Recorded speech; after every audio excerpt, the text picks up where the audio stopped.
PAF alebo Pezinský amatérsky filmový festival má po sobote za sebou úspešný 7. ročník.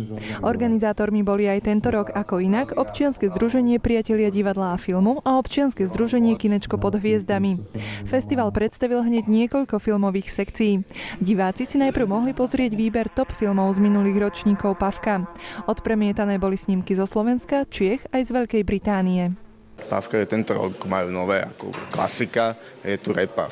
REPAF prináša nové filmy ako z minulých rokov, ten najlepšie výber, vždycky sa to mení, takže ľudia majú možnosť vidieť to najlepšie z PAFiek alebo Kineček pod hviezdami, ktoré tiež robíme. Potom došli ľudia z filmového zoskupenia Fujara, tí donesli svoj dlhý film Celovečerák Plynutie, ktorý si myslím, že sa páčil, teraz akurát odznel. Nezávislá filmová skupina Fujard pochádza z Levíc. Spolu fungujú už dobrých 10 rokov. Za ten čas sa im podarilo natočiť niekoľko celovečerných filmov. Ten posledný pod názvom Plynutie predstavili na tohtoročnom Pezinskom amatérskom filmovom festivale.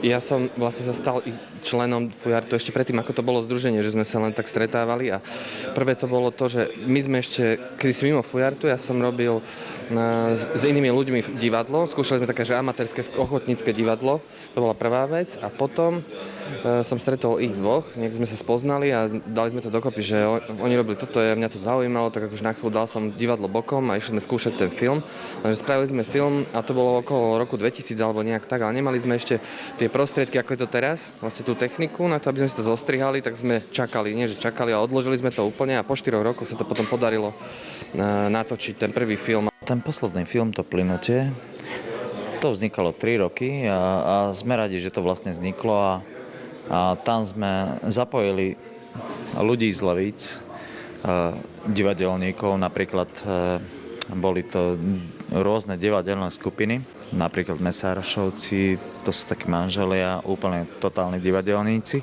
lebo sme si povedali, že v amatérskom filme, keď chcete mať niečo, aby to stálo za to, tak tam treba mať divadelníkov.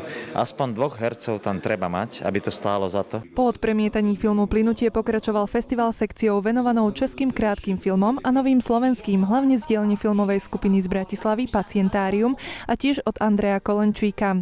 Nové pezinské krátke filmy boli tentokrát v menšine. Tento rok sa v Pezinku moc filmov nenatočilo, ale v sekcii REPAF bolo ako dosť veľa pezinských filmov, takže ľudia, ktorí došli prvýkrát na PAFko, tak môžu vidieť, čo sa v Pezinku točí.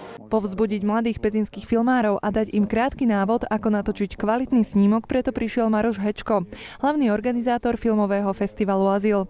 V krátkej diskusii sa podelil o tajomstvo výroby a pridal niekoľko postrehov o súčasnej filmovej situácii na Slovensku a v zahraničí. Festival uzatvorila posledná sekcia nových filmov z Pezinka, Bratislavy, Čiech, Veľkej Británie a Spojených štátov amerických.